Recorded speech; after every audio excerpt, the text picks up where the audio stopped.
আজকে আমি ক্যাপসিকাম আর আলুর তরকারি করব। এটা বানাতে লাগবে ক্যাপসিকাম, আলু,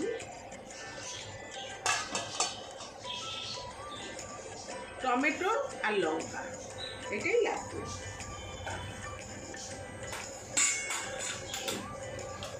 দেখো আগে থেকে আমি ওভেনটা ধরিয়ে কড়াইটা বসিয়ে দিয়েছি, কড়াইটা গরম হয়ে গেছে।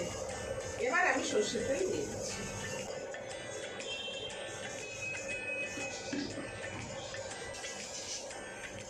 পাঁচফোড়ন,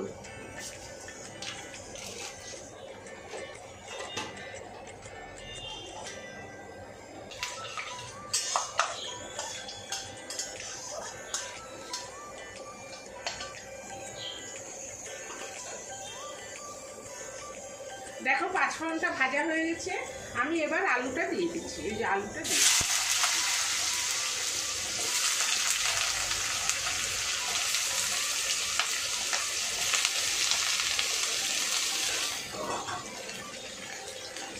টমেটো আর লঙ্কা এটাও দিয়ে দিচ্ছি।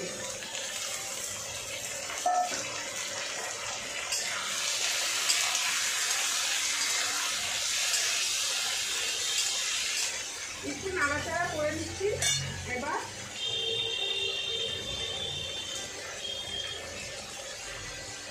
আন্দাজ মতো নুন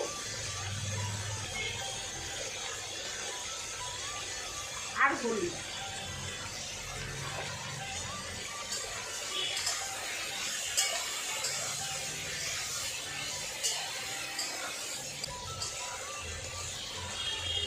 এতে কোনো মশলা লাগে না। এটা খুব তাড়াতাড়ি হয়ে যায়, খেতেও খুব স্বাদ লাগে।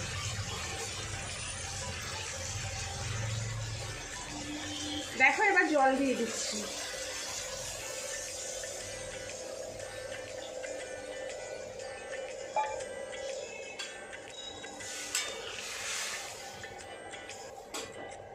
এবার ঢেকে দেবো এটা সিদ্ধ হওয়ার জন্য।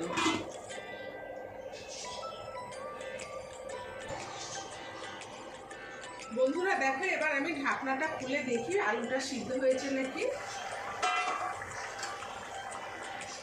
দেখো আমার আলুটা সিদ্ধ হয়ে গেছে। এবার আমি ক্যাপসিকামগুলো দিয়ে দেবো।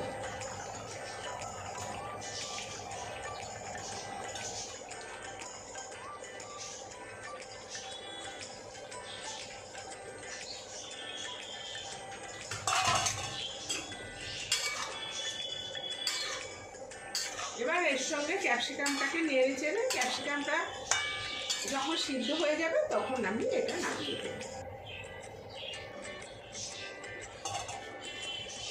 এবার ঢাকনাটা খুলে দেখি। দেখো বন্ধুরা আমার ক্যাপসিকাম আলুর তরকারি হয়ে এসছে। আমি একটু নাড়াচাড়া করে এটা নামিয়ে দেবো। এটা খেতে খুব ভালো লাগে। এটা রুটি পরোটার সঙ্গে খুব চটজলদি হয়ে যায়। রুটি পরোটার সঙ্গে খেতে খুব ভালো লাগে। এটা কোনো মশলা লাগে না, খুব তাড়াতাড়ি হয়ে যায়।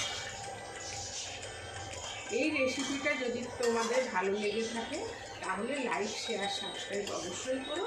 আর কমেন্ট করে জানিও তোমাদের এই রেসিপিটা কেমন লাগলো। ধন্যবাদ। দেখো আমার এই তরকারিটা হয়ে গেছে। এবার আমি নামিয়ে দেবো। দেখো আমার সবজিটা হয়ে গেছে। এবার আমি এটাকে নামিয়ে দেবো।